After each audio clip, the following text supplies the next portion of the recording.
2017 to me represented the end of just a long, bad era of Bears football.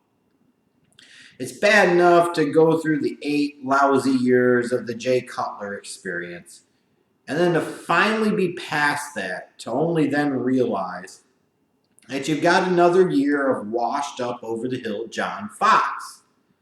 And it was his last stand. And what a steaming pile of shit it was. Because that's what he was.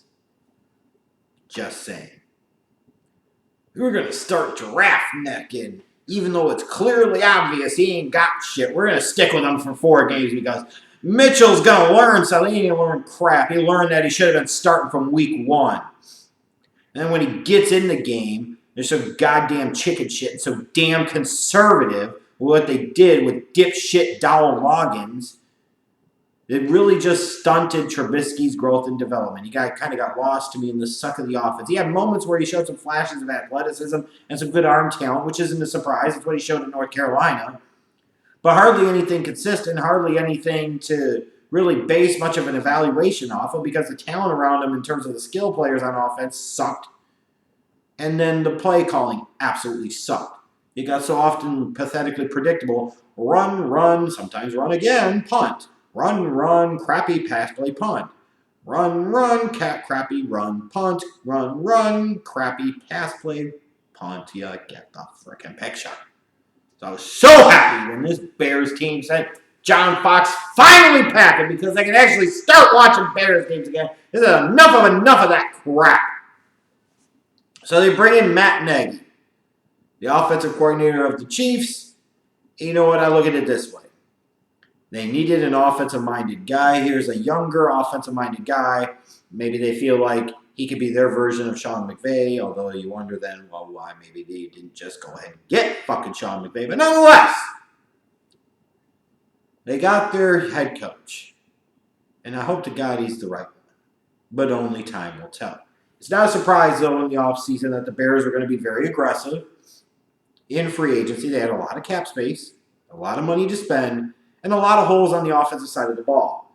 And ultimately, the success or failure of this team is ultimately going to rely upon what Mitchell Trubisky develops into or does not develop into. So you got to give him more help because he was criminally surrounded by incompetence at the receiver position last year, and you know how the deal went. So they went out there and they bring in Allen Robinson. Yes, coming off of the torn ACL, but this is a Pro Bowl level player in the past for the Jaguars with Blake Bortles as his freaking quarterback. So if Mitchell Trubisky's even a little bit better than Blake Bortles and Allen Robinson gets back to health, that means the Bears might have very well found a number 1 level wide receiver. They got a big play guy. Then they bring in Taylor Gabriel, an established slot guy. Nice player. Trey Burton, the tight end from the Eagles. Sometimes you worry about these guys that they go from being a role player here to being a starter here. But I always bring up the Delanie Walker example. Delanie Walker was Vernon Davis's backup for several years in San Francisco. He goes to Tennessee, and Delanie Walker became one of the better tight ends in the National Football League. I'm not saying Trey Burton is Delanie Walker. I'm just saying that it doesn't automatically mean because he was backup one place behind Ertz and Selleck that he's not starter capable in his own right.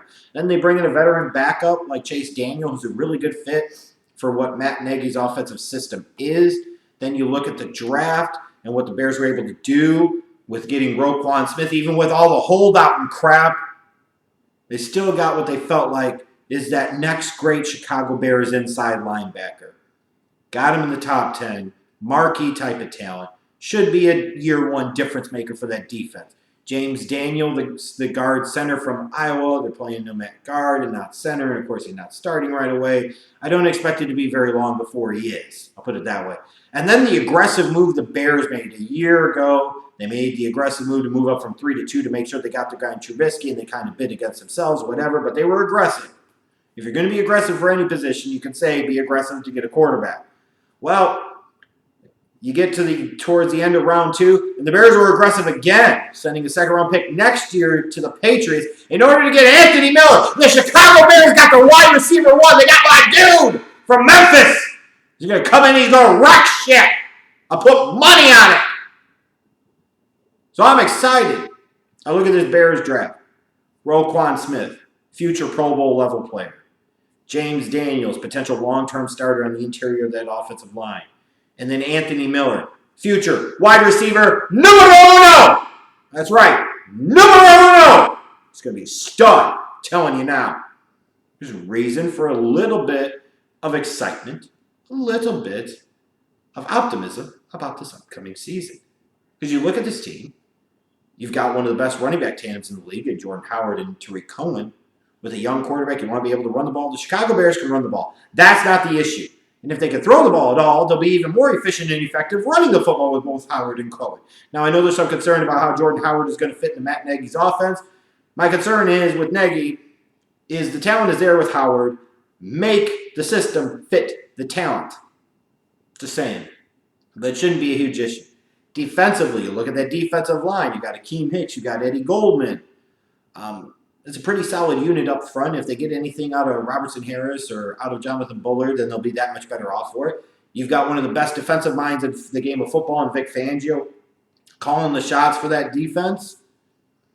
You know, this is a defense that was making some progress last year. You had Adrian Amos had a really nice season. Kyle Fuller finally was able to stay healthy. He had a really nice season. Eddie Jackson showed you some promise at corner.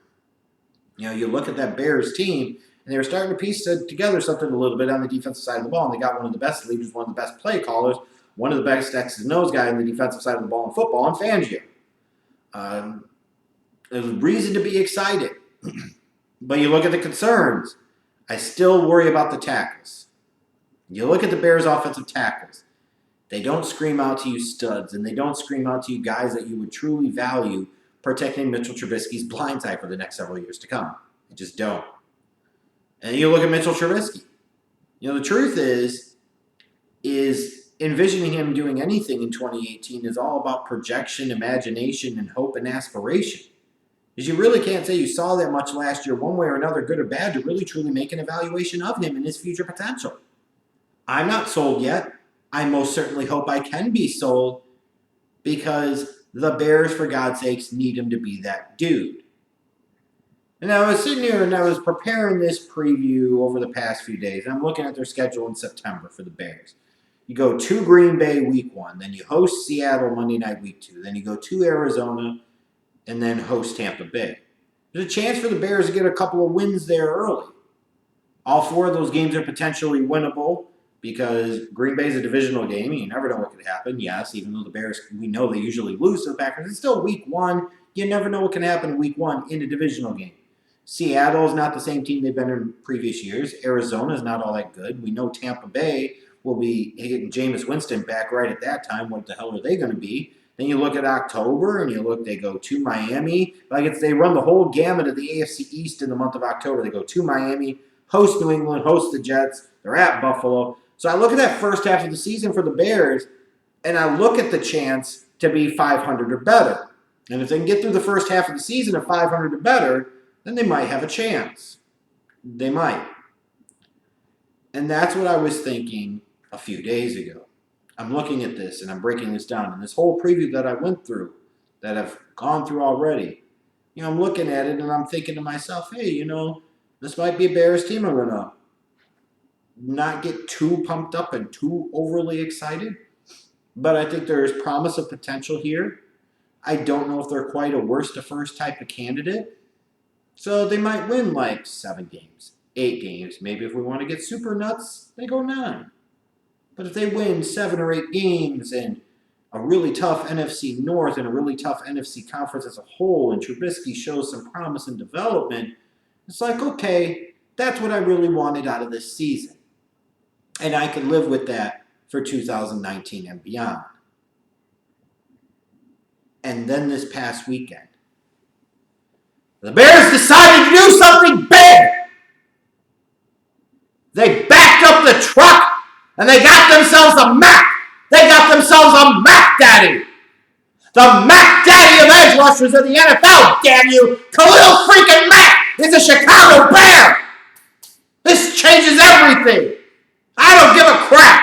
Flame on me, hate on me in the comments. I don't give a shit. You can stop it. This is my time. This is my moment to be excited. Me, mine.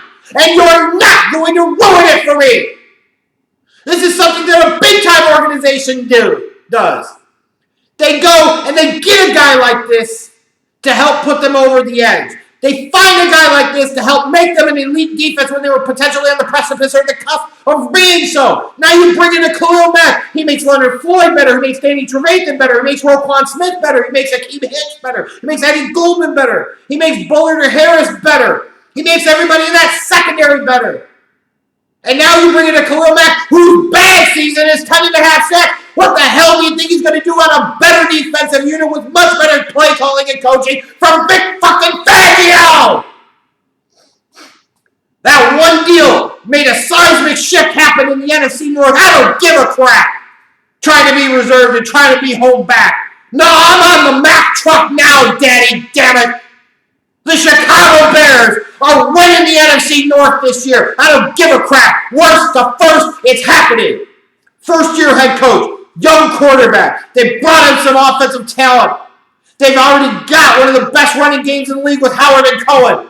You got a young, emerging defense with playmakers at all three levels. And now you bring in the best all-around edge defender in the league. Fuck! Yes! Watch out, Detroit. You're done. Minnesota, Kirk Cousins eats shit. You cheeseheads, week 1, Lambeau Field. Khalil Mack and the Bears are coming for you, assholes. You're going to take those cheeseheads and throw them in the freaking Brown Bay. Everything is cyclical in the National Football League. And right now, with this move, the Bears are at the top of that cycle, damn it. The Chicago Bears are winning a minimum of 11 games this year. You can fucking book it. I don't even want to wear this tie right now. God damn it, I'm excited. They fucking got Khalil Mack. I have no idea why I'm dressing right now, and it doesn't fucking matter. Because Khalil Mack is a Chicago Bear. Khalil Mack is a Chicago Bear. And y'all can sit there and hate and joke and rip on us all you fucking want to.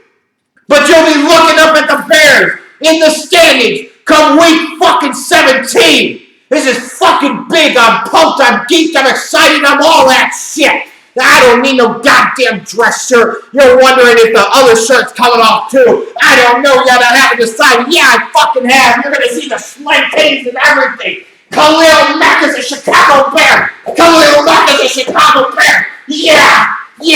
Gonna skull fuck the NFC North. You're damn right, bitches. Gonna sit there and go, Matthew Stafford, Kirk Cousins, take your ass somewhere else. Aaron Rodgers gonna break your collarbone. Have you screaming for Olivia Munn since Daniel Pats can't please you. The Bears are winning the NFC North. Bear down, bitches.